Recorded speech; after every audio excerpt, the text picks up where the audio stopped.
Hey everyone, it's a Friday night. I've got a few hours, and so today I'm going to work on that old Black & Decker drill that I got from the Pennsylvania Tool Hall. Oh, I got Muggsy at my feet. Just came in to see what's going on. I got Mr. T over there. So here it is. I'm not sure how old this is, but if I can zoom in, maybe I can figure out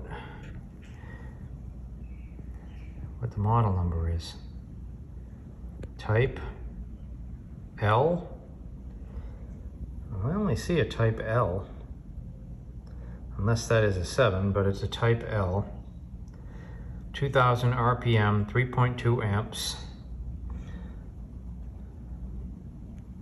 AC and DC electric drill. That's interesting. This gotta be old then. Really old. I mean, just the shape of it makes me think that this is 1930s, but it's old. I'll have to do some research and try to figure it out. But we've got problems with the electrical cord. It's dried, it's cut in a couple places. This end has been replaced. But my guess is this is gonna run. Now we just see the trigger. Trigger seems to work. Trigger lock even works. So I'm gonna start by rewiring it, which these are somewhat tricky sometimes, but this looks like take off 3 screws, your wires run right up to the switch, and from there the wires run into the motor, possibly through here or in there. There's a brush there and a brush at the bottom. So it's possible one there and one there, but we'll see. It's going to be an interesting restoration for a $5 drill, and the front comes off pretty easy. One, that is not a flathead screw. That is a hex head screw there. I don't know what these other ones are. They're all hex head screws. Interesting. That'll be interesting. That's good. That'll be easier to get those off. But yeah.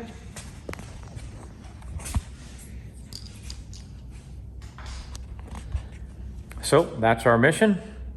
Let's get busy.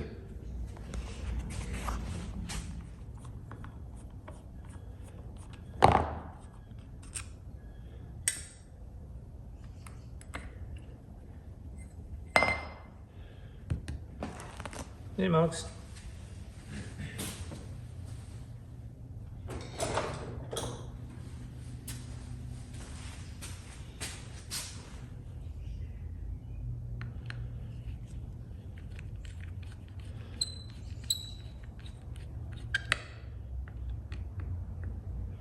Hopefully I can save this strain relief if it's not all one piece with the cable, if it's not molded, because it seems to be in pretty good shape.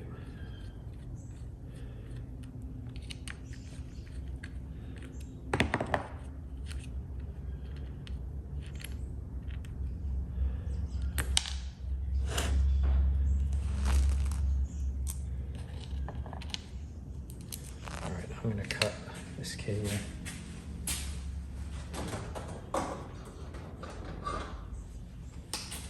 Just to get it out of the way.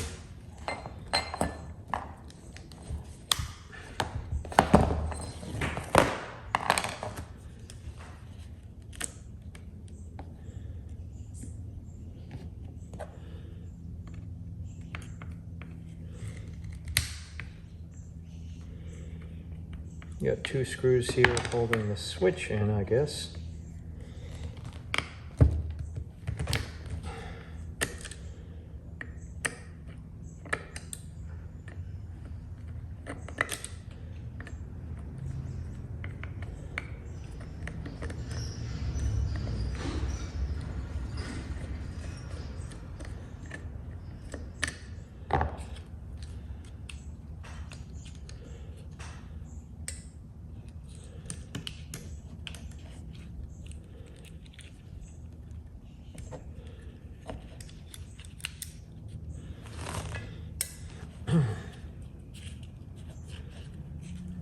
Okay, so both wires are going in through the bottom.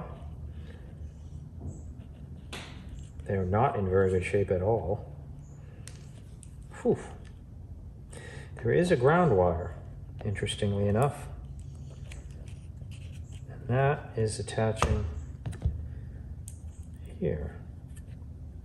I can't say I've ever seen this before. Maybe that's electrical tape? Must be. So somebody has put electrical tape over the ground wire attachment. So I can use a 3-prong cord for this.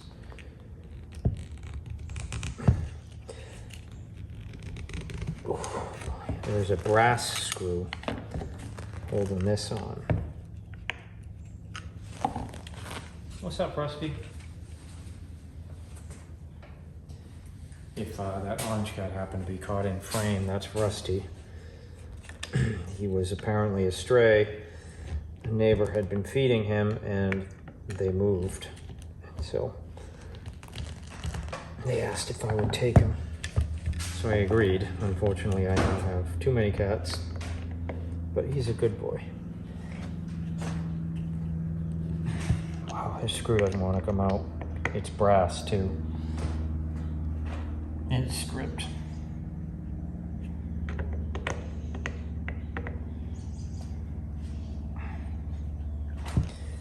Okay. Well, let's see about the rest of this. White goes there. Black goes there. There's more tape. This is duct tape. Somebody's used duct tape on this. Gotta figure out what I'm gonna do with that brass screw. Does not want to move.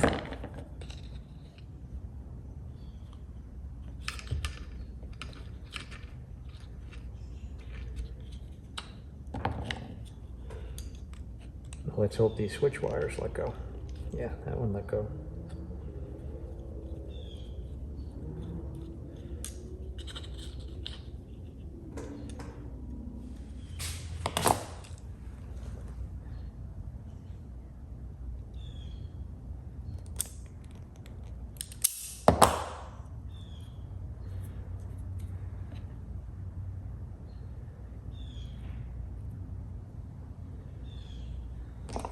That is blue, so I'm going to use the blue on there to crimp it.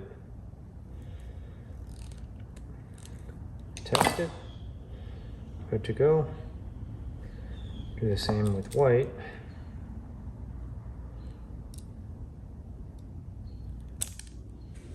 Okay. Before I reassemble this, I'm going to use some contact cleaner on this switch because it is very dirty.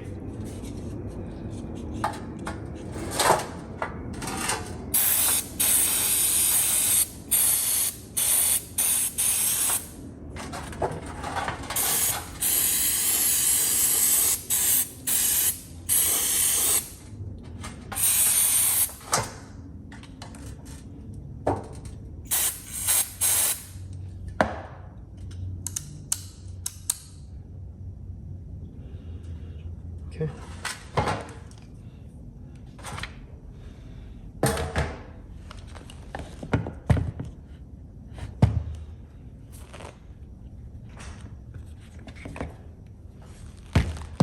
Okay. May have to shorten these wires up, specifically the white wire.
Okay, before we put these screws in, I'm going to clean them up with the wire brush.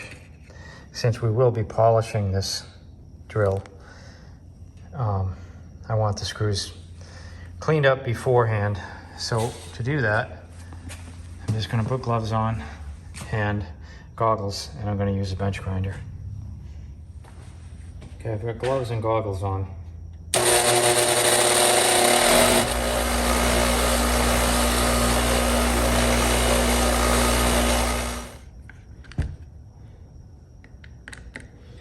So I'm going to be extra careful with these screws. I'm not going to even tighten them. I'm going to go down a little bit at a time all around. I don't want to put too much stress on the plate or on anything else in there.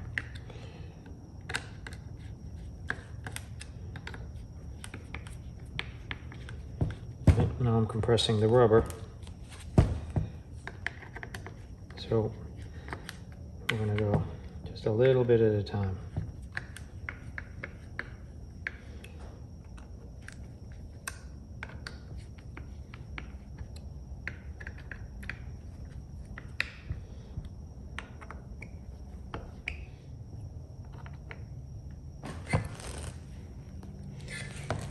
Okay, we are all compressed, we're wired up, and I think we're at a point where I can test it. So make sure we're in frame here. Whatever contact cleaner I used on the switch is long since dried. I haven't cleaned the motor out yet, but I wanted to test it first before I take everything apart. So how I test these, and this is especially in cases like this drill, because I had to compress this a lot to get it back in. So first thing I do is I plug it in. This is a metal bodied tool, so if I screwed something up, I could get a shock through it, or it could spark. So the first thing I do is just add power using this circuit breaker box. If everything goes well, then we move on to power it. It threw the breaker. So I heard it. So something went wrong when we compressed this. So let's open it back up, see what I did. We did put a lot of stress on those wires as we were closing this up. So that's specifically why I do it that way.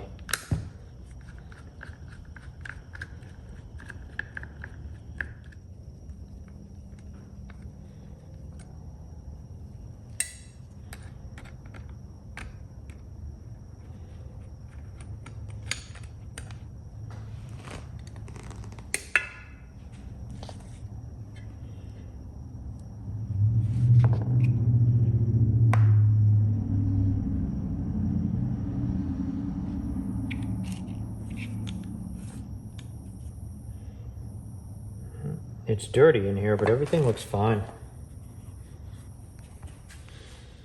Hey everyone, it's day 2, and what we're going to do to start off is we're going to test the motor.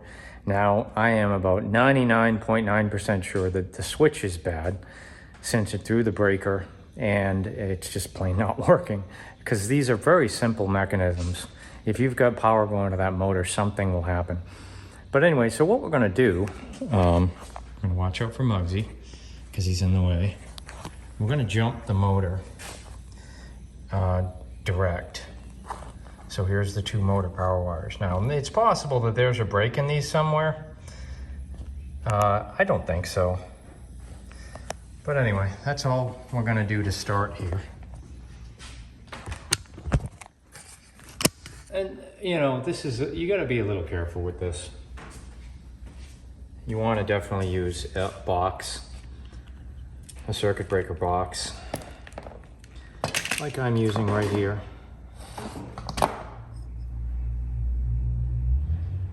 You don't want to be handling any of this when you flick it on, but it's pretty simple.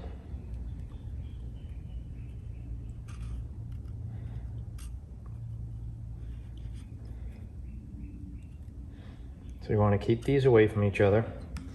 I'm going to plug this in. And then pretty simple, I'm just going to hit the switch really quickly and see if the motor moves.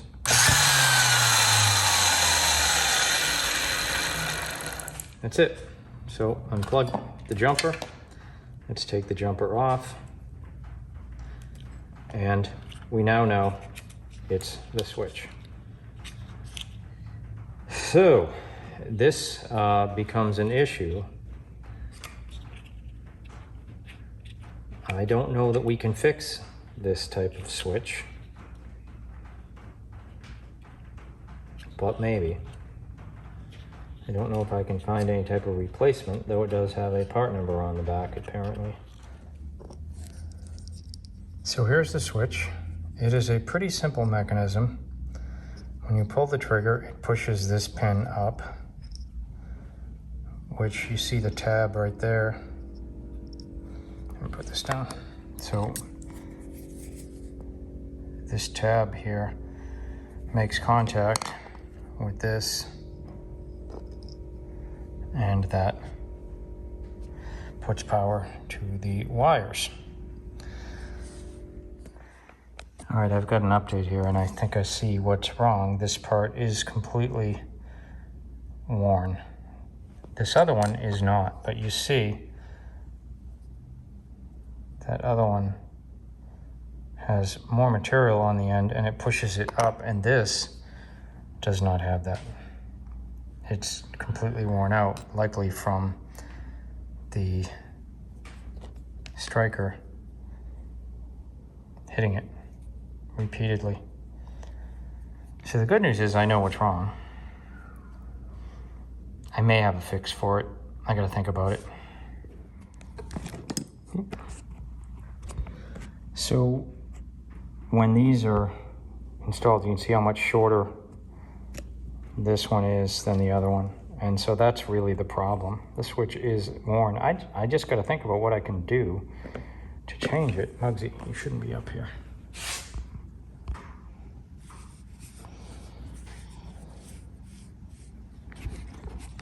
But at least we know what's wrong with it. All right, you got to get down. So my first test was to simply bend this thing different so it was longer. And it might work, I don't know. I'm gonna put the switch back together and see if it works. I have come to the conclusion that I cannot repair this switch. I know what's wrong.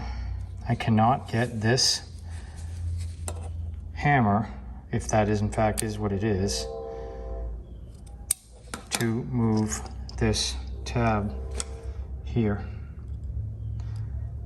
That's on, up there is off. It's when you hit the trigger, it's supposed to push it down and pull it back up. Hey everyone, just a brief interruption here. If you're enjoying this content and you'd like to support my channel, and especially if you like cats, I've written a series of chapter books for ages 8 and up, fully illustrated, called Flea Biscuit and Friends. The first book in the series is Flea Biscuit Finds a Home, followed by Flea Biscuit Summer Vacation, and finally, Flea Biscuit's Magic Christmas. They're available at all local booksellers as well as on Amazon.com. I will post a link in the video description. And hey, that's my pitch. Back to the video. Hey everyone, well, we're back at it with that 1930s or so Black & Decker drill that I needed the switch for. Now, it's been a week and a half or so, but I think I found some solutions for it. So let's look at what we've got. Okay, first off, just to catch up, I was able to drill out this brass ground screw, and I was able to find a replacement in my world famous Sunsweet, I don't know, relish maybe, jar that has all these old screws from fans and power tools and stuff. So I've got here's the original switch. I've got two solutions for it. This one, the trick is it fits very, very tightly in there. It does work. Once you work it in, it works. So when it's bolted, it'll work. But there's just no room. It's taller than this switch. So you see, show you. I'm sorry, I'm holding the phone while I do this. So my aim is usually bad when I do this. But sorry, I still got the cardboard on this thing. But you can see this guy is taller, and you don't have much room. That 1/4 inch or so that it's taller is a problem. Now, this guy, this other switch, is about the same dimensions, although the trigger appears to be a little bit bigger, but I'm not that worried about that. The interesting thing about this switch is that in this one, the leads are in the back. So we need to test how we're going to do this. When this switch is in place, it's tight, and you see I can't use these 2 top leads, but I think I'll be able to use these 2. So what we're going to do is we're going to use this voltmeter or ohm meter here in this case, and we're going to test it. So we need to find out how to wire it anyway. Is it, if you put the hot here, do you put the motor wire here and ground here and neutral here, neutral here? Or is it a switch that works left, right? So yeah, let me put it over here. So if you watch the voltmeter, when it connects, see that spike? So in this switch, we want to see if it's top to bottom. And to do that, I have to, well, actually, let's do it like this. I've got to kind of trigger the switch while I hold the leads on it, or I can simply trigger lock it. And let's see. So that's top to bottom, nothing, and left to right. Left to right, it moves. Okay, let's shut it off and make sure that's true in both cases. So now nothing should happen. Left, right should do nothing. It doesn't. Top to bottom should do nothing. It doesn't. And so what we've got is a situation where if I wire this thing up, so all I need the switch to do, okay, all a switch does is off, on. It's going to take these wires and connect it, not that wire. It's going to take your hot and connect to your hot, neutral to neutral. But what I can do with this type of switch is use it like a 2-pole toggle. So that's on, but that's on and that's on.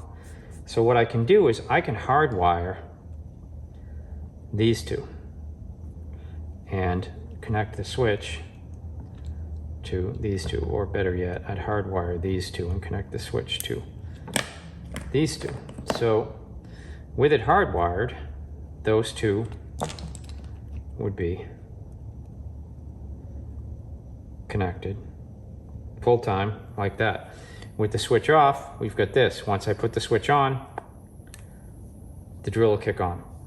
Okay, so that also leaves me just enough room to put the ground wire in there too. And that, I think, is how I'm going to do it. It's very tight. I'm going to have to get creative with how I do these wires. But I think I can do it. I'm probably not going to be able to use these terminal rings. I'm probably going to have to do the old school, wrap the wire around these and then put some electrical tape on this to ground it. Same up here. But yeah, I think we've got a solution finally to get this old Black & Decker back to work. Okay, let's take a look at what we've got. So here's how we've got it wired up. We're only using this part of the switch. So you've got a hot wire to a hot wire. Now, I'm not a big fan of using wire nuts and tools like this, but in this case, it just seemed to be the best solution.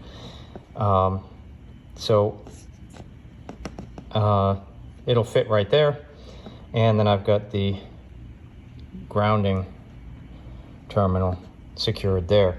So what I'm going to do lastly before I screw this in is I'm going to wrap this with electrical tape. Both these leads actually. Not a lot because I don't have a lot of room, but with some, just to add some further insulation.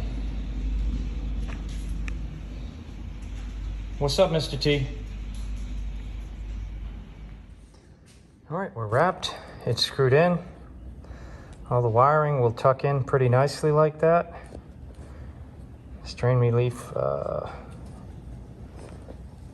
think that's where it goes. I'll have to recheck that, but the trigger seems to work fine. All right, let me put the cover on.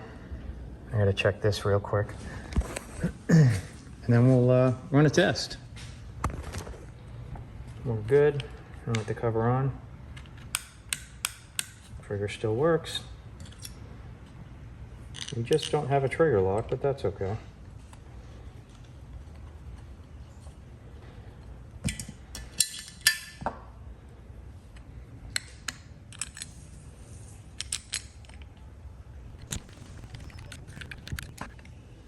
Okay, one at a time.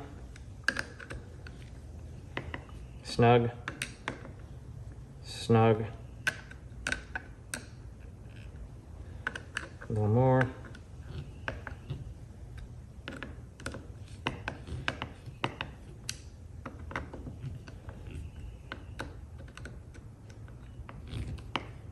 Okay, now we're gonna go tight, tight,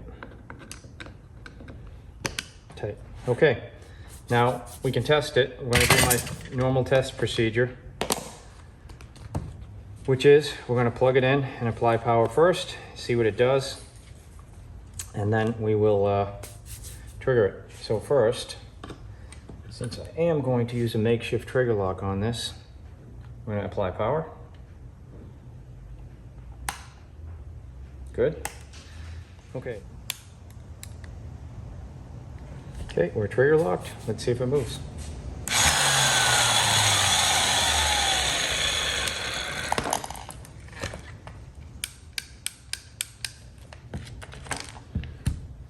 Well, I have to admit, I was somewhat suspicious that I would not get this thing going because of this switch.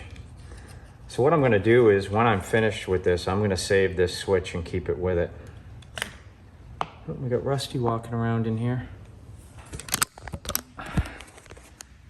Hey, Rusty. Rusty, wanna say hi? Yeah, Rusty's going to say hi. Everyone, this is Rusty. He's got a kind of messed up face, but he's a good boy. A little skittish though, and he likes to bite. All right, so we're now working. Let's take this front off and grease it up. All right, Rusty? All right.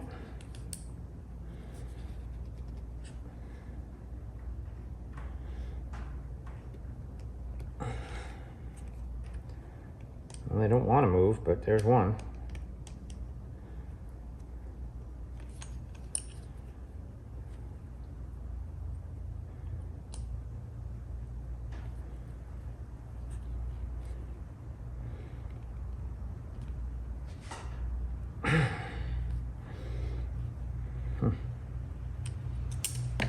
Well, let's make sure I'm getting as good a grip as I can in here.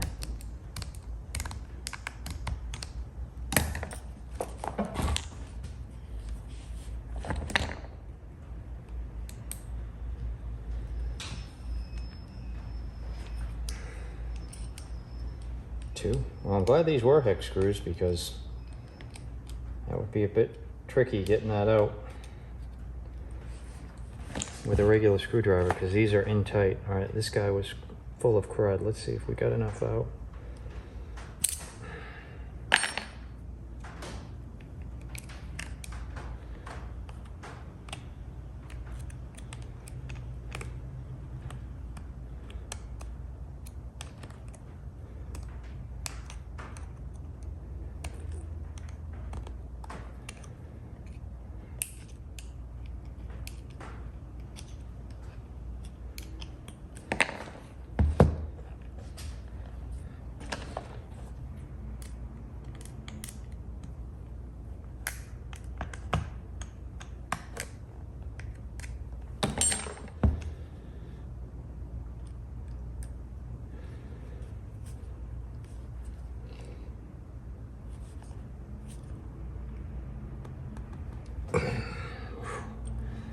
All right. We got all three of them loose. I don't think I've ever seen the gear mechanism in one of these guys, this style.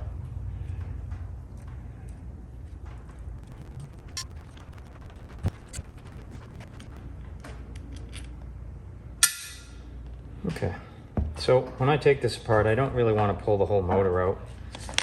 So I'm going to just open it up a little bit if it wants to come out.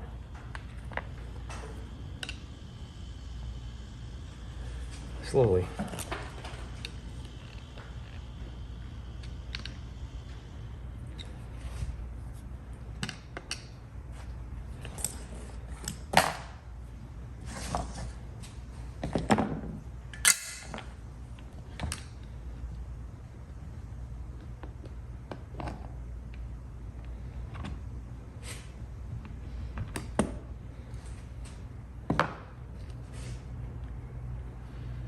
That's some old grease in there. All right, I'm gonna put some gloves on and get some paper towels and we'll clean up this grease. So I'm just gonna use a screwdriver and kind of take this stuff out. This stuff just smells like regular axle grease. It doesn't smell that bad. Sometimes this stuff smells really bad.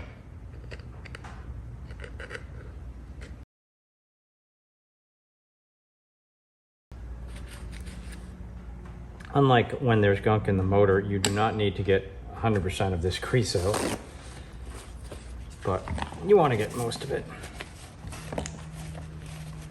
or as much as you can within reason. Before I re-grease it, I'm going to flush the motor out.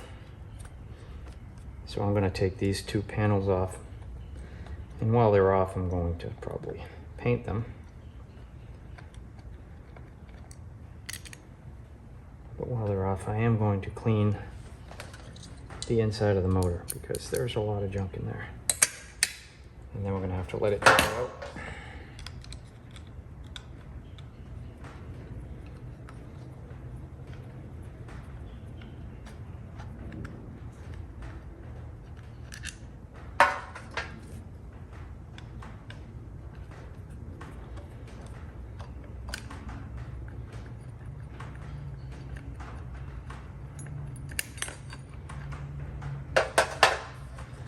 Usually you don't get such good access to these. Seems this guy's missing a washer.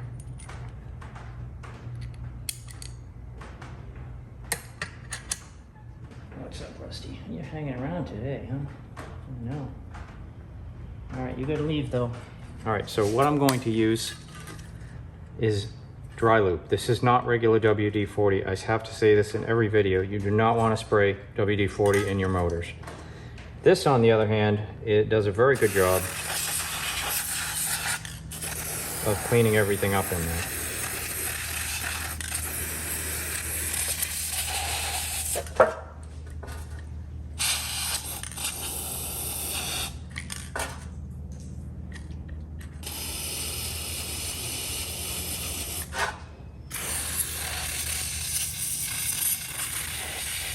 So if, like me, you just don't want to take this motor completely apart, but you do want to clean everything in it, this does a very good job of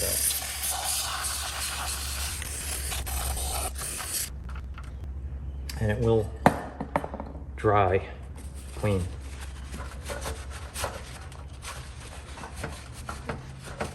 While giving a little bit of lubrication to the motor.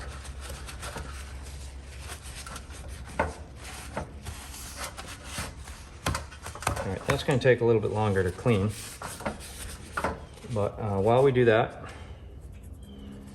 I'm going to take these pieces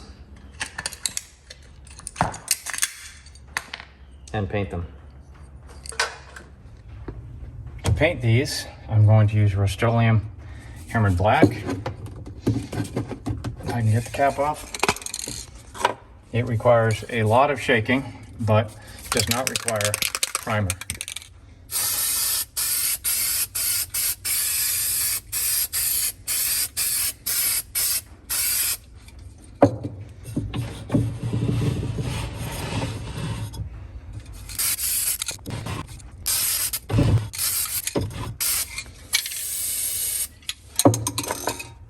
this stuff will actually take quite a while to dry, even in this type of weather where it is nice and dry outside.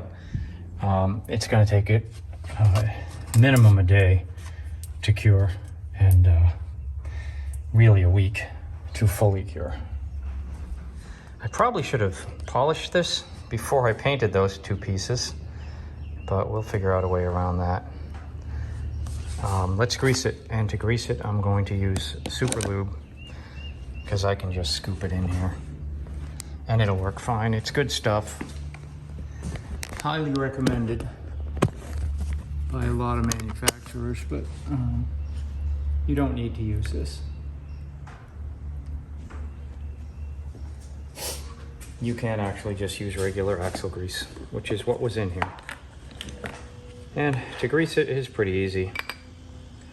We're just gonna scoop it in and make sure it goes everywhere we want it to. It doesn't need to be overly packed with grease, but you do want to have enough of it.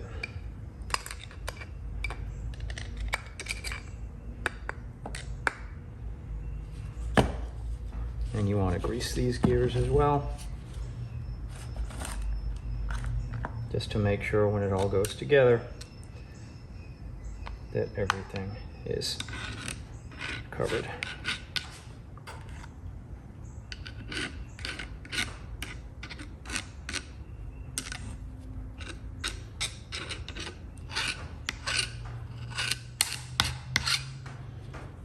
That should do it.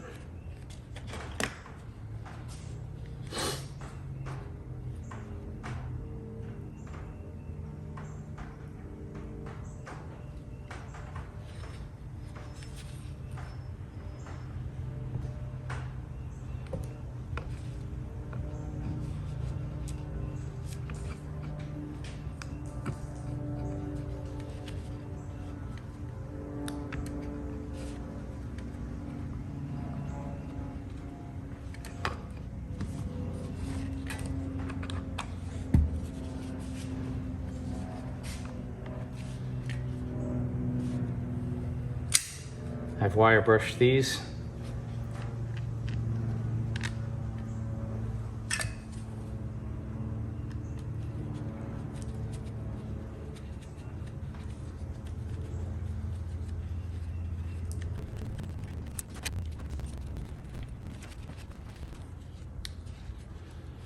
All right, we're in.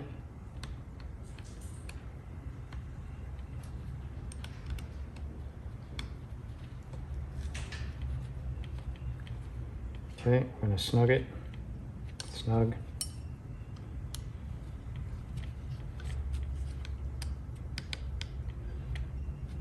Snugged. Snugged, and now we can tighten them up. Tight. Tight. And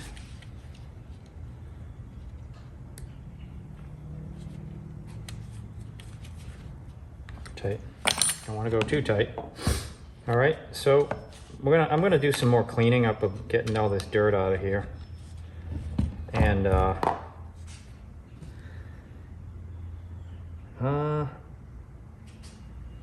I gotta think about what I want to do next. But for right now, I've got to let the paint dry. I've got to give this a little more time for the chemicals I sprayed in the motor to dry out. So I think, you know, honestly, I'm just gonna clean this up a little bit, and then we're kind of done for the day. Let's take one look at our covers that we did. You want to look at Rusty? What's up, Rusty? So these look good. They'll take a day or so to fully dry, but, well, to fully dry, it takes a week for this stuff. But before I can handle them is a day. All right, so that's it for today. I'm gonna just do some cleanup and get this thing ready for polishing, and then we're basically ready for the last day. I'll see you then. We are at first stage with cleaning this metal surface up. And so what we're going to use is we're going to use a wire brush, fine bristles on a drill, some WD-40, regular WD-40 because it's corrosive. I'm gonna put gloves on and goggles. And this is what we're gonna do before we polish it. So I wanna be careful of this switch. In fact, I'm gonna put some tape on that as well, just because I don't wanna scratch it up. And if the brush hits it, it probably will scratch it.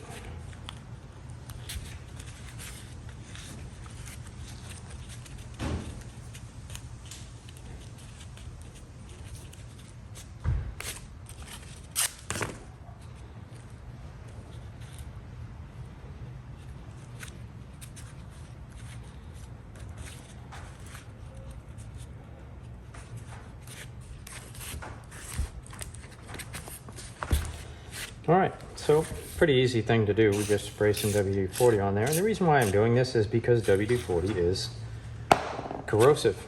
All right, and then we're just gonna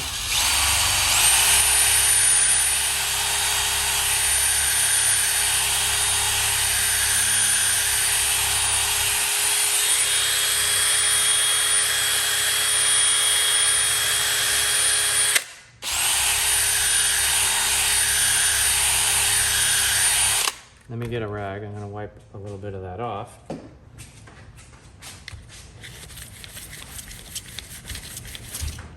See how clean that comes out? So we just went from that, which is very dark gray and rough, but that's only part of it. This part of the body is considerably worse. So let's see what happens here.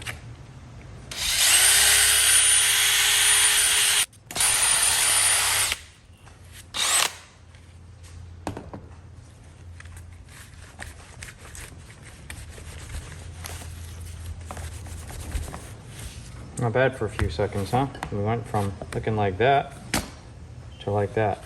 So let's take care of this part here. This is probably one of the worst. Is my battery still good?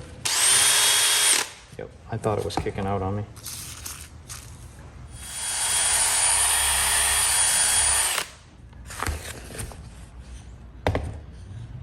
All right, I'm gonna continue on this, but you can see we're bringing it back. I'll be back. So I've done the initial polishing with wire brushes. I used this brush and this brush. I need the smaller brush to get in here. Yeah. Now let's take it to the polisher.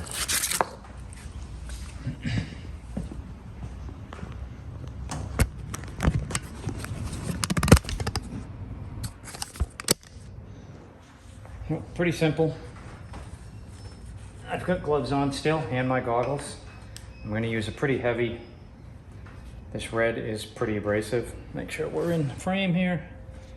Well, it's not great, but that'll be a bit better.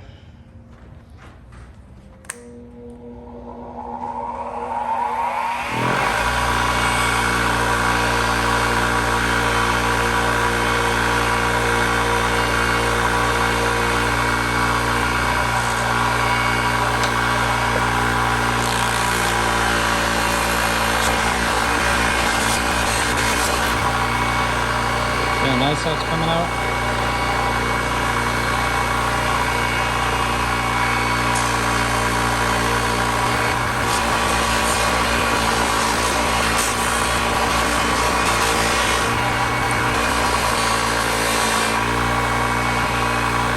All right, it's looking good.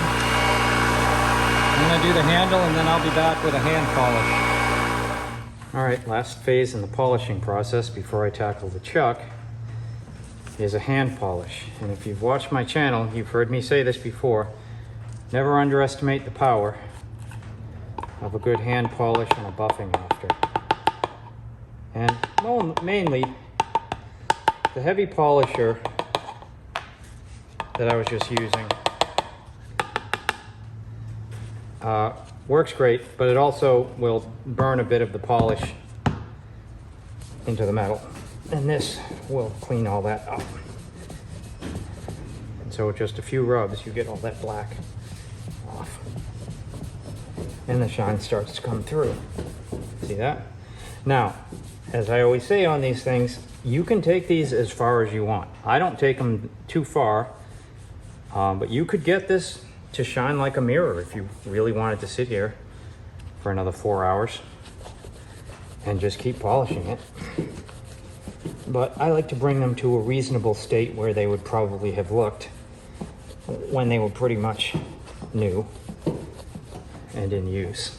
You're never going to get all the scratches out unless you really grind this thing down, but we got a lot of them out.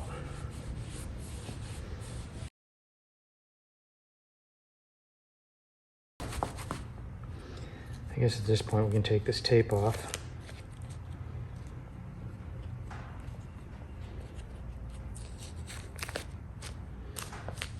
I don't want to take it off near the badge because even at this late stage, I don't want to get any polish on that badge because the polish will take the paint off the badge.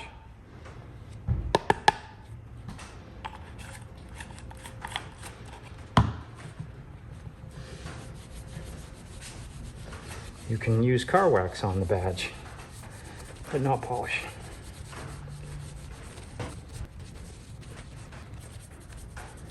Okay. So once you've pretty much polished it, you give it a good rub down with the towel. I got to be careful of those wires there, but this is where it'll really shine because you're getting all the wax residue off.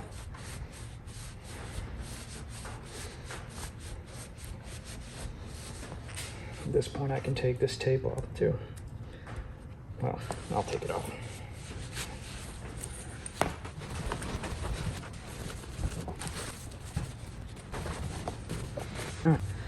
So I'm gonna polish up the chuck, which means going over here where Mugsy's sitting. I'm gonna use the grinder. I gotta move the mug.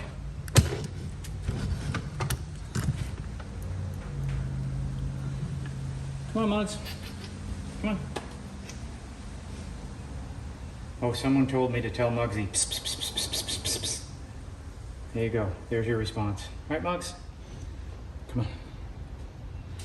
Come on. Oh, don't put you on table. Oh, you gotta get out of the way, boy. Ooh, he's heavy.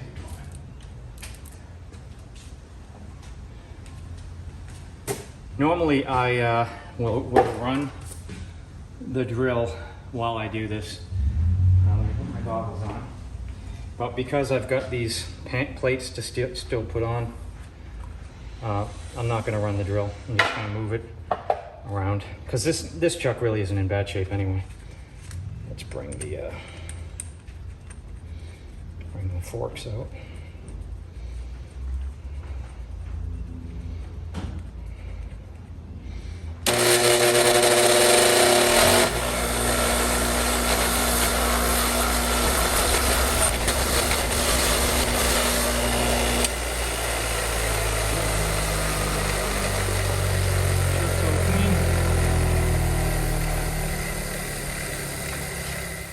Since it has been a few days, I think 3 days, I'm gonna put the metal plates back on and wrap this thing up.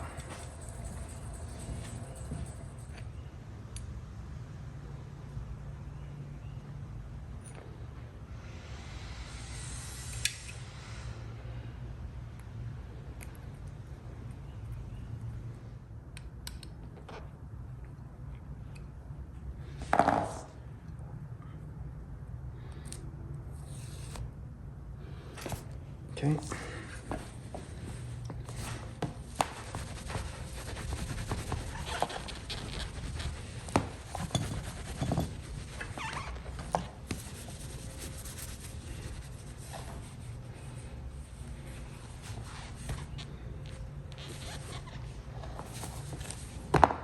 There you go. I don't want to get, where's my gloves? I don't want to get dirty. I just wiped it down and put some gloves on.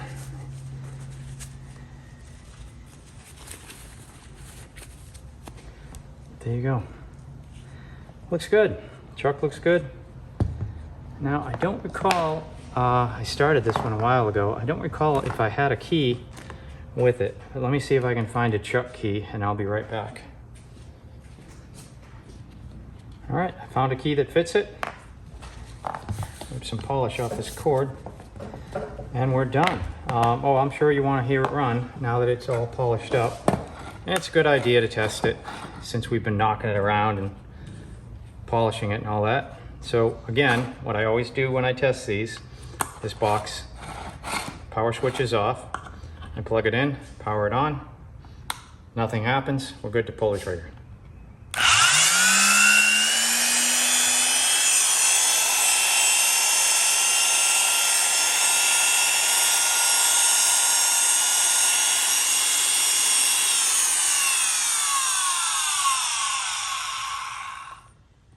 That is fast.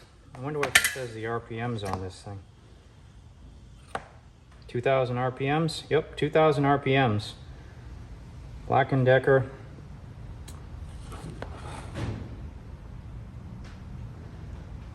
Type L. Just says Type L.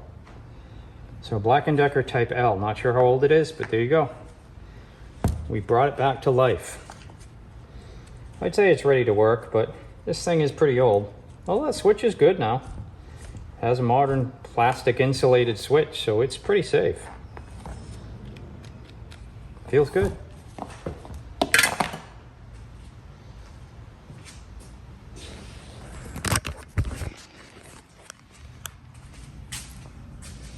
Came out pretty shiny. Oh, since I've got the garage door open, I'll actually take it outside and you can really see it in bright light.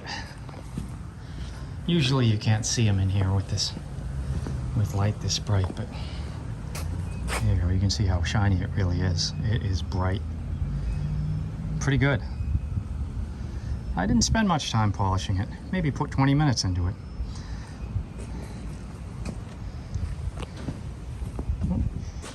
Got Mr. T having a nap. I don't know if you can see it over there, but there's Muggsy.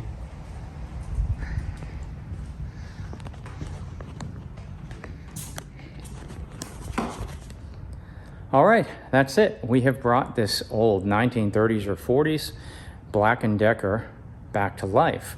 If you enjoyed this content and want to see more like it, don't forget to like and subscribe. It helps me, it helps the channel grow. And hey, if you've got one of these or you come across one at a flea market or it was your grandfather's or something and you want to bring it back to life, I just showed you how. It's not too difficult, just takes a few hours. And you can do it. All you need to do is go out, get busy. Take care.